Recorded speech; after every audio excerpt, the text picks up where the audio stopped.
नमस्कार मंडळी, द रियाज किचनमध्ये तुमचं स्वागत आहे.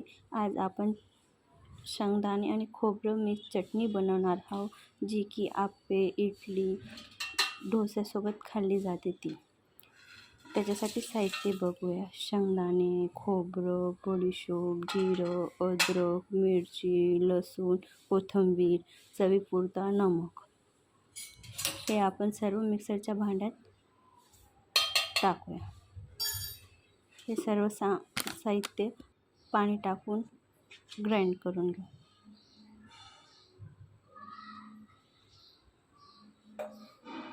ग्राइंड करून घेतलंय. आता ते बाउलमध्ये आपण काढून घेऊ.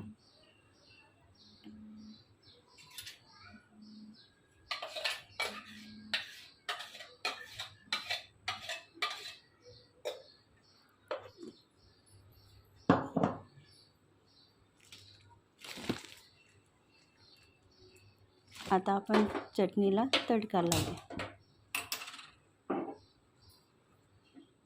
तडका लावण्यासाठी मी गॅस चालू केला आहे. त्याच्यावर तडका कढई ठेवलेली गॅसवरती. कढई आता चांगली गरम होऊ द्यायची आहे. त्याच्यात आता 2 चम्मच आपण तेल टाकूया.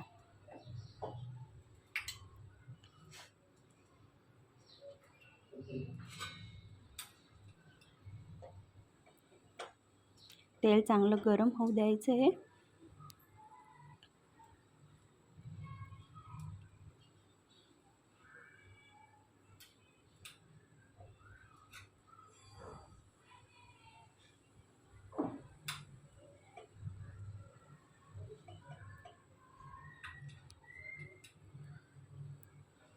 तेल आपलं चांगलं गरम झालं आहे. त्याच्यात आपण आता मोहरी टाकूया.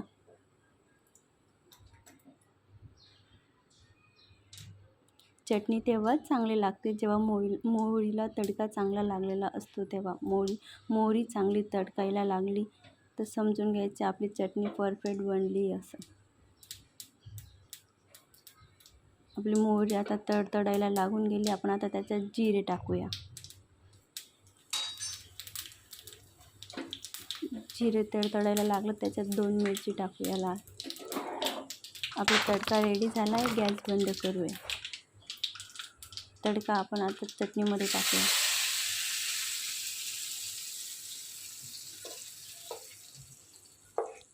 आता चटणी मिक्स करूया.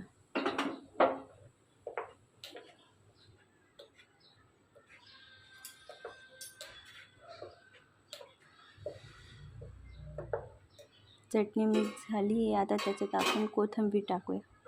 बारीक कट करून कोथिंबीर टाकूया.